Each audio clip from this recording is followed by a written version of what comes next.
Okay, so last time we stopped here, and so here we have actually one important equation. So to prove this one, we need a lemma here.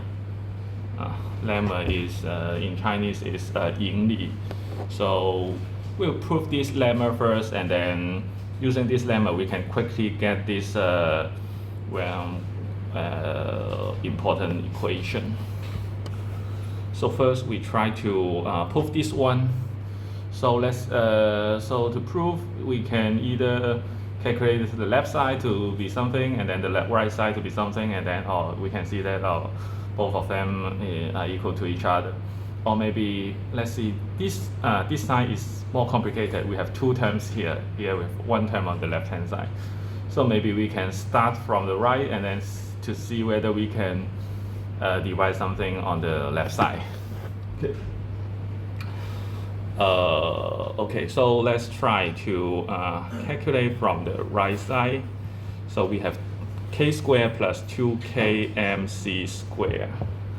Okay, so in the previous page we know that k equals gamma minus 1 mc squared. So we have k equals gamma minus 1 mc squared. So we can put it here. So we have gamma minus 1 quantity square m square c to the 4th power, and then plus 2k is 2 gamma minus 1 mc square here, and then we also have mc square here. So we also have m square c to the 4th power. Okay, so m square c to the 4th power is a common factor. Also, gamma minus 1 is a common factor. Or maybe we can just keep it there. Maybe we only need to factor out the m square c to the 4th power. So we have m square c to the 4th power, and then inside it we have gamma minus 1 quantity square plus 2 gamma minus 1. So we have a gamma minus 1 square is gamma square minus 2 gamma plus 1 plus 2 gamma minus 2. 2 is distributed, so we have a minus 2 here. Okay, so minus 2 gamma and plus 2 gamma can be cancelled, and then we have plus 1 minus 2. So we have m square c to the 4th power gamma square minus 1. And we keep in mind that gamma is 1 over square root of 1 minus v square over c square. So gamma square, we can just remove the square root. We have 1 minus v square c over c square. And then we can do some algebra.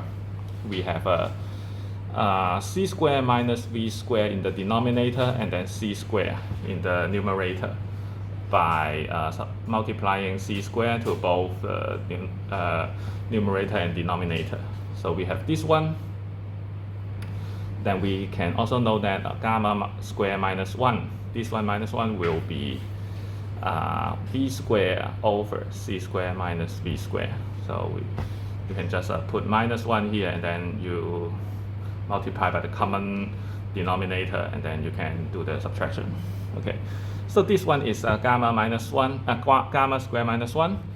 So it will be actually m square c to the 4th power, and then times v square over c square minus v square. Okay, so we get this one, and then we can also do some rearrangement.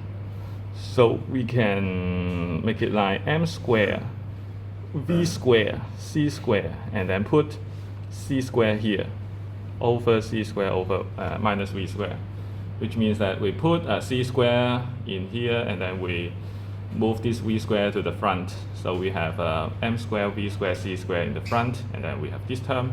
So this one is actually gamma square. So we have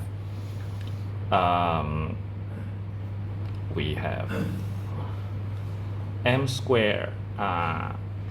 Maybe I can put. So actually this one is Actually, this one is nothing but gamma square. This one is not gamma square from here. So we can see that this is actually, we put gamma in the front, and then we have m, we have v, we have c, quantity square, because gamma square times m square, v square, c square. So we have this whole term, quantity square. So gamma mv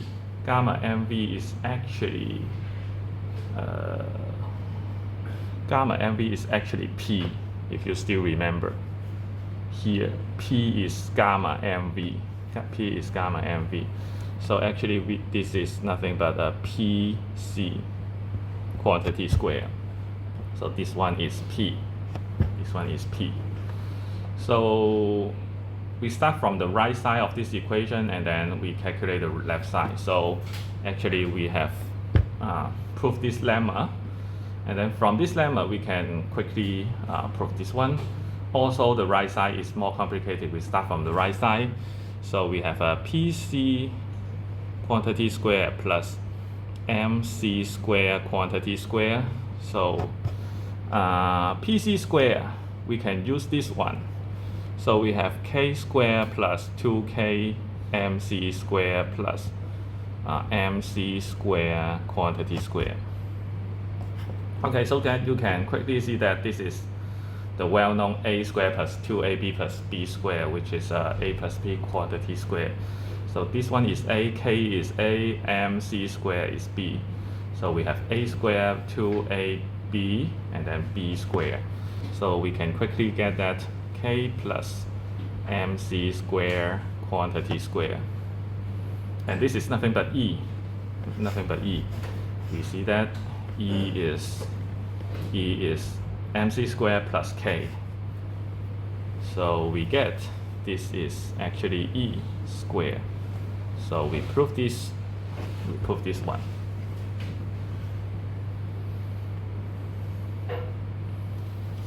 So actually this one is something like something square equals the sum of two squares. So which is something like the Pythagorean Theorem, 毕氏定理. So it is something like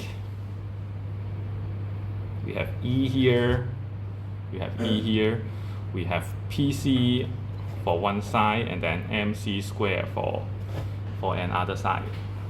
Something like this, which would be a right angle triangle.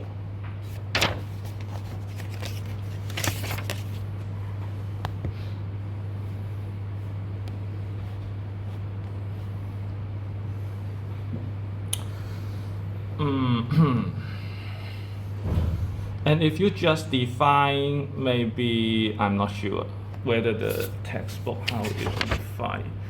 Maybe if you define this one to be theta, so sine theta will be mc square over E. And if you still remember, E is the total energy, which is gamma mc square. So we have mc square over gamma mc square, but which is nothing but 1 over gamma. And cosine theta will be pc over E. pc is gamma mv, if you still remember.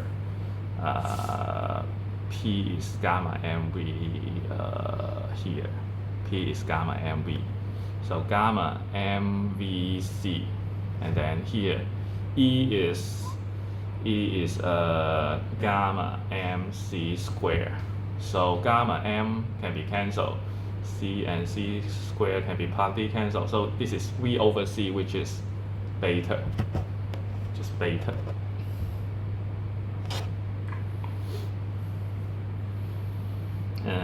Yeah, I don't know what is useful for, but actually, yeah, when you look at the equation with some pattern, then you can just plug it in a triangle, something like that. Okay, so here we have a sample problem. So what is the total energy E of a electron with the energy 2.53 mega eV? So for the particle physics, they seldom use the joule for the unit, although joule is the standard SI unit, but here they generally use EV for the unit because this make their this make their number better looking. 2.53 mega EV, something like that is good.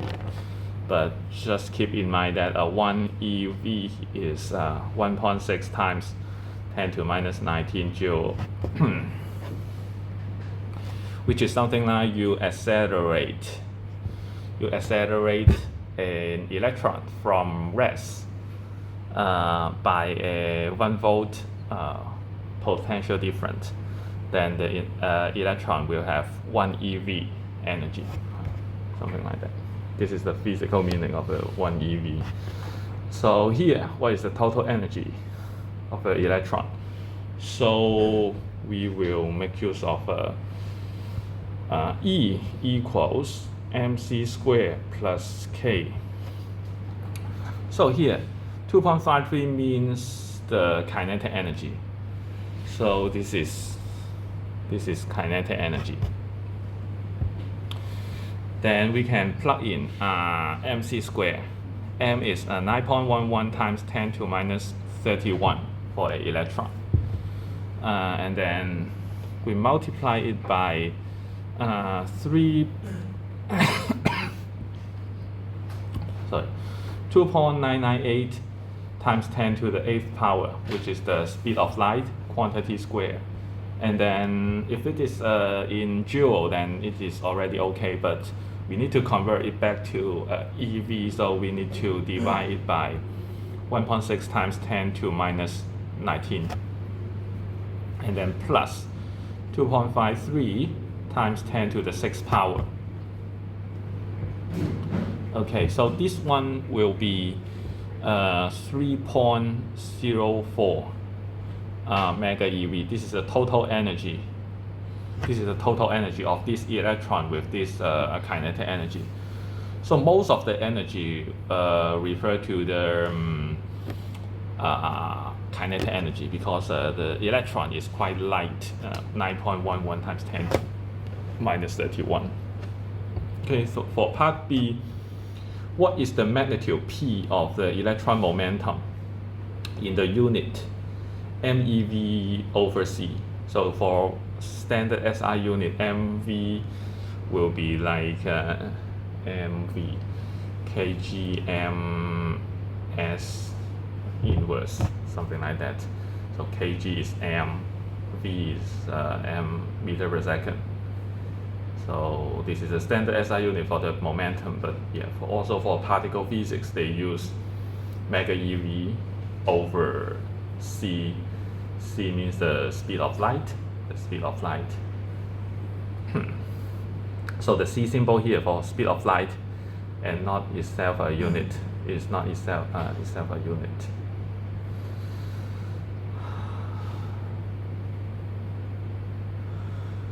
Okay, so here P equals gamma mv.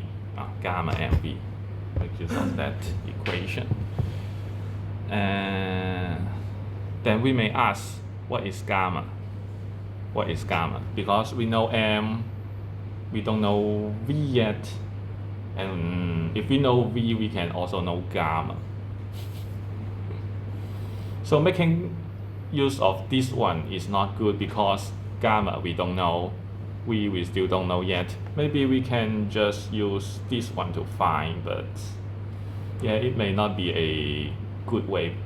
Of course, you can still find the correct answer, but maybe take some more time. But actually, we can make use of this one. E squared equals PC quantity square plus MC square quantity square. So now we already know the total energy here, and then MC square, of course, we know this one. C is also a known value, so we can quickly get P using this equation. So P will be nothing but 1 over C and then square root of E square minus MC square quantity square. Okay, so this one will be 1 over C because it asks you just to keep the C there, so we can just put it there. We don't need to plug in 2.998 times 10 to the 8th power meter per second. Okay, and then here, the total energy is 3.04 mega. So here we don't need to multiply other things, so we can just keep in mind that, oh, there is a mega there. Maybe you can just put a times 10 to the 6th power, but if it is mega EV, then we know that the final answer will still be mega EV. And then MC squared will be this one, subtract this one, 3.04 subtract this 3.04 subtract this 2.53 quantity squared. So this is the rest energy, which is 0.51. So finally, we get the momentum will be 3.00 mega EV per C. So this is the answer for part B.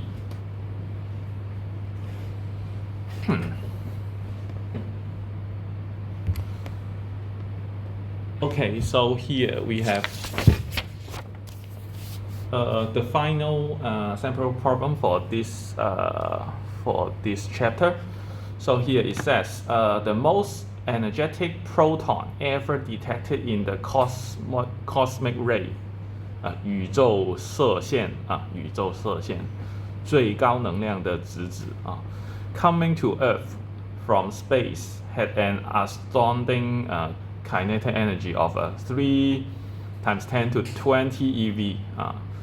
Actually, I don't know what is the prefix, the scientific prefix for the 10 to the 18 power. Maybe, if I remember correctly, maybe capital P, peta, something like that. Maybe you can check it on Wikipedia.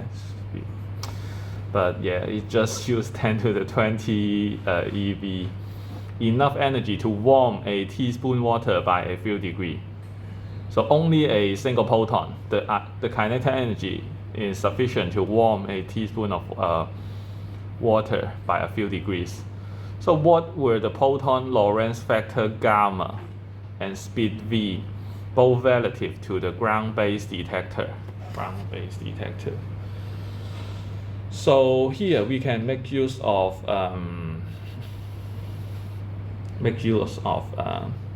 let's see, k equals gamma minus 1 mc squared. So we know this equation, and of course we know mc squared, we know m for the proton, and here it is given that the k is this value, so we can quickly find gamma by this way. So we can see that gamma is k over mc squared plus 1. So here k is 3.0 times 10 to the 20th power.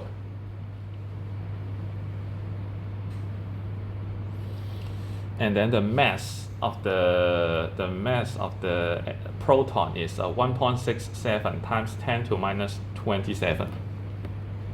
Okay, and then the speed of light is 2.998 times 10 to the 8th power quantity square.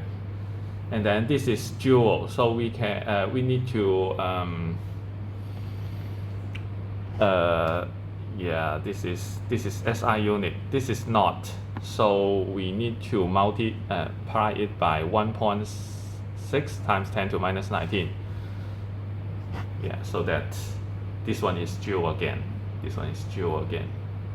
okay, so plus 1, and then we finally see that this is really large, because you can see here 20th power minus 19 power is 1, and then this is minus 27, this is 16, so this is around 10 to the minus 9th power, and then put it back here, so this number is very large. So this is around 3.2 times 10 to the 11th power. So gamma doesn't have a SI unit. This one is really, really large. actually, so this is gamma, and then you may consider you can use gamma equals 1 over square root of v over c squared, and then you can rearrange the term and then try to find v. Yeah, maybe you can use a calculator to do that, maybe. But actually you can do some approximation. So here we have a 1 over square root of 1 minus beta squared. And then we can do some factorization. So it is 1 plus beta multiplied by 1 minus beta, this one. And then this is approximately 1 over square root of 2 times 1 minus beta, 1 minus beta. Why it will look like that? Because now we know that V is very large, which means that B is very close to 1. B is very close to 1. So if you just assume that B is very close to 1, so this is approximately 2. And then you say whether we can put in 1 here. So we have 1 minus 1, so we have a 0 in the denominator, which is not good. So we only make this approximation by changing it to 2. Okay, so we have this approximation, and then we'll get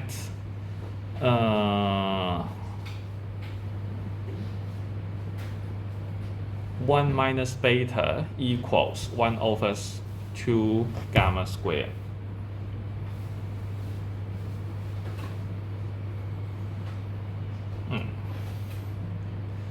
And then it will be something like 1 over 2 times 3.2 times 10 to the 11th power. So this number will be 5 times 10 to minus 24.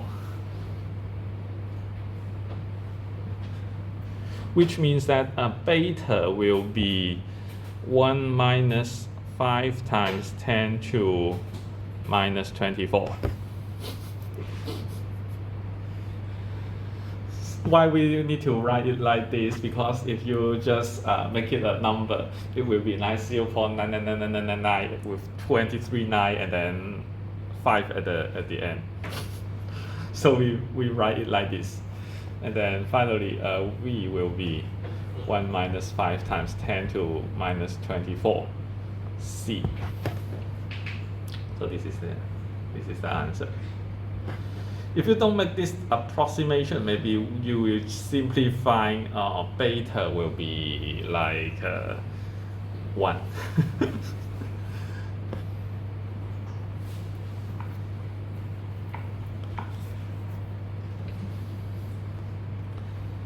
So here we find the gamma of and V for this proton, this proton.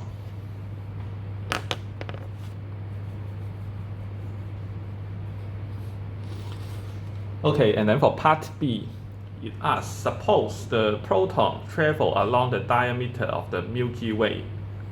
Milky Way is 银河系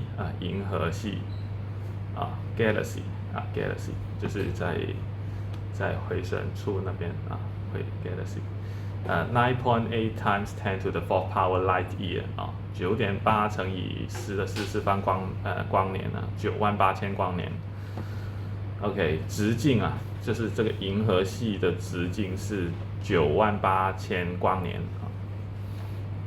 也就用光速乘以3600乘以24乘以365.25那就是一年的秒数，然后再乘以2.998乘以10的8次方，那就是光年Okay, approximately how long does the proton take to travel that diameter as measured from the common reference frame of Earth and galaxy? And then it also asks how long does the trip take as measured in the reference frame of the proton? So this is still combining the final part of this chapter and also the time dilation of the chapter. So for part B, this is very trivial. Delta t is nothing but 9.8 times 10 to the 4th year, because the distance is 9.8 times 10 to the 4th power light year. So it takes 9.8 times 10 to the 4th year for the proton to travel. Although the speed of it is not actually speed of light, but it is very close. So the only difference is in 25 digit later, so it doesn't make any difference. So it takes this time to travel the Milky Way from the Earth and galaxy reference frame. And then the next one is, what is the delta t0 for this trip in the proton's reference frame. So in this case, we have a time dilation, which means that delta t over gamma. So we can just plug in the number 9.8 times 10 to the 4th power, this is year, and then gamma is 3.2 times 10 to the 11th power. So in that case, it is nothing but 3.06 times 10 to the minus 7 year. Yeah, year is not very nice. So we can convert it back to second by multiplying it by 3600 times 24 times 365.25. So this is second. So after multiplying this factor, we will get 9.66 second. Wow. So in the Earth or galaxy reference frame, it takes 98,000 years, 98000 年啊，98000年，这个不是我们平常的那种叙述，真的是98000年。And for the proton's reference frame, it only takes 9.66 seconds to travel the Milky Way.